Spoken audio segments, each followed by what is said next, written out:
नमस्कार दोस्तों, इस वीडियो में हम लोग भारत में जो राजनीतिक दल है उसे हम लोग कवर करेंगे।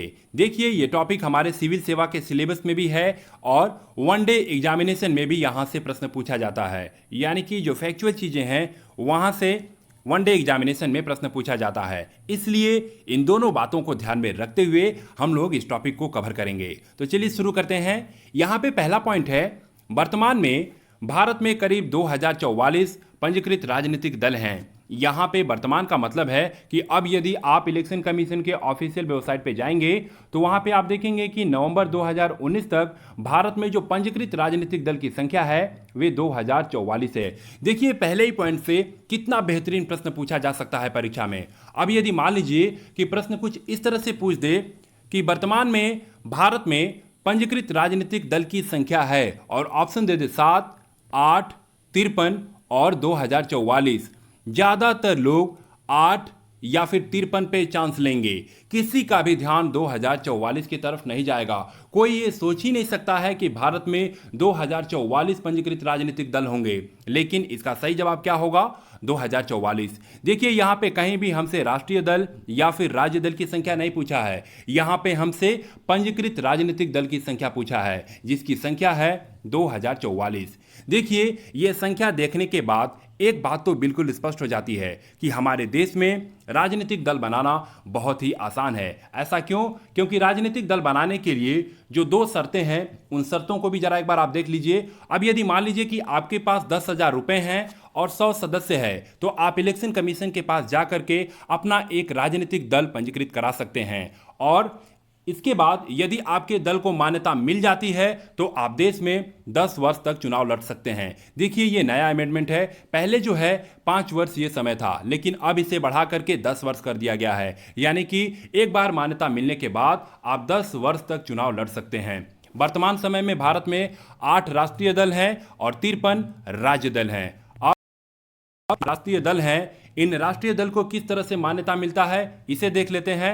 अब मान लीजिए कि आपका जो दल है उसे राष्ट्रीय दल का दर्जा चाहिए, तो उसके लिए जो शर्तें हैं उसमें पहली शर्त है कि आप चुनाव का जो कुल वैध मत है उसका आप 6% हासिल करिए तथा लोकसभा की 4 सीटें आप प्राप्त करिए।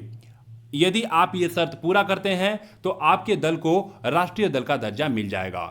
यदि आप ऐसा नहीं कर पाते हैं तो आप या करके जो शर्त दी गई है उसे पूरा करिए, और वे शर्त यह है कि लोकसभा में कुल जो सीट है उसका 2%। आपको पता होगा कि लोकसभा में जो है 550 प्लस 2 सीटें हैं। 2 जो है एंग्लो इंडियन के लिए है और 550 सीट है। इस 550 का 2% हुआ 11 सीटें। यानी कि ये जो 11 सीटें हैं आप ये 11 सीटें प्राप्त करिए। और ये जो 11 सीटें हैं आपको किसी एक राज्य से प्राप्त नहीं करनी है, बल्कि कम से कम 3 राज्यों से ये 11 सीटें प्राप्त करनी है।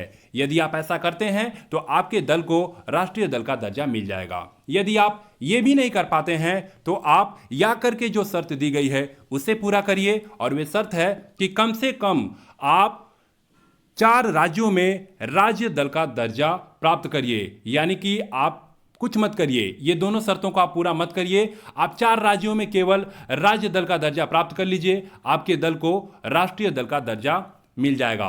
और देखिए, 2016 में, सितंबर 2016 में तृणमूल कांग्रेस को यही शर्तें पूरा करने के बाद राष्ट्रीय दल का दर्जा दिया गया है। अब ये जो 8 राष्ट्रीय दल है उसे देख लेते हैं और वर्तमान समय में उनके अध्यक्ष कौन है उन्हें देख लेते हैं। यहां पे हम लोग स्थापना वर्ष के आधार पर देखेंगे। पहला है कांग्रेस, जिसकी स्थापना 1885 में की गई थी और वर्तमान समय में इसके अध्यक्ष हैं सोनिया गांधी जी, और इसका चुनाव चिन्ह है पंजाब। दूसरे नंबर पर है भाकपा, इसकी स्थापना 1925 में की गई थी और वर्तमान समय में इसके अध्यक्ष हैं डी राजा, और इसका चुनाव चिन्ह है ये। तीसरे नंबर पर है माकपा यानी कि मार्क्सवादी, और इसकी स्थापना 1964 में की गई थी और वर्तमान समय में इसके अध्यक्ष हैं सीताराम येचुरी जी, और इसका चुनाव चिन्ह है ये। चौथे नंबर पर है भाजपा, और इसकी स्थापना 1980 में की गई थी और इसके जो अध्यक्ष हैं अभी वे जेपी नड्डा जी हैं, और इसका चुनाव चिन्ह है कमल। पांचवें नंबर पर है बसपा, इसकी स्थापना 1984 में की गई थी और वर्तमान समय में इसके अध्यक्ष हैं मायावती जी, और इसका चुनाव चिन्ह है हाथी। छठवें नंबर पर है तृणमूल कांग्रेस, इसकी स्थापना 1998 में की गई थी और इसकी अध्यक्ष हैं ममता बनर्जी जी, और इनका चुनाव चिन्ह है ये। 7वें नंबर पर है राष्ट्रवादी कांग्रेस पार्टी और इसकी स्थापना 1999 में की गई थी और इसके अध्यक्ष हैं शरद पवार जी और इनका चुनाव चिन्ह है घड़ी। इसके बाद 8वें नंबर पर है नेशनल पीपुल्स पार्टी।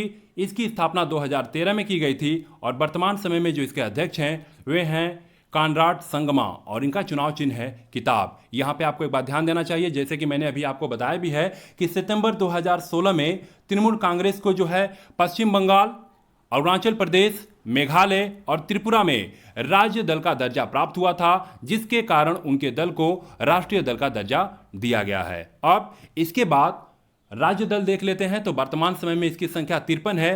अब यदि मान लीजिए कि कोई दल है और उसे राज्य दल का दर्जा चाहिए तो उसके लिए जो शर्तें हैं उसमें पहली शर्त है कि कुल जो वैध मत है उसका 6% आप हासिल करिए तथा लोकसभा की प्रत्येक सीट पर 1 सीट आप प्राप्त करिए। यदि आप ये शर्त पूरी करते हैं तो आपके दल को राज्य दल का दर्जा दे दिया जाएगा।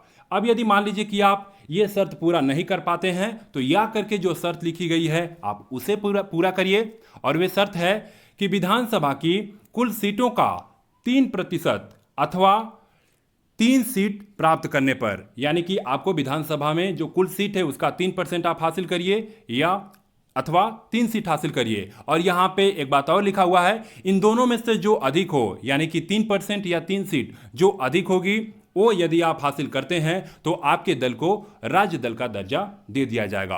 अब यदि मान लीजिए कि आप ये भी शर्त पूरा नहीं कर पाते हैं तो या करके जो शर्त लिखी है आप उसे पूरा कर लीजिए और या करके लिखा हुआ है चुनाव में कुल वैध मतों का 8% हासिल करने पर, यानी कि चुनाव में जो कुल वैध मत है उसका आप 8% मत हासिल कर लीजिए और यदि आप ये शर्त पूरा करते हैं तो आपका जो दल है उसे राज्य दल का दर्जा दे दिया जाएगा। देखिए, इस तरह से जो सिविल सेवा के परीक्षा के नज़रिए से और वनडे एग्जामिनेशन के नज़रिए से जो फैक्चुअल चीज़ें थी, इन दोनों बातों को मैंने बहुत अच्छे से कवर करने की कोशिश की है। उम्मीद करता हूं कि ये वीडियो आपको बहुत पसंद आया होगा। इस तरह से इस वीडियो में बस इतना ही। तब तक के लिए धन्यवाद। जय हिंद।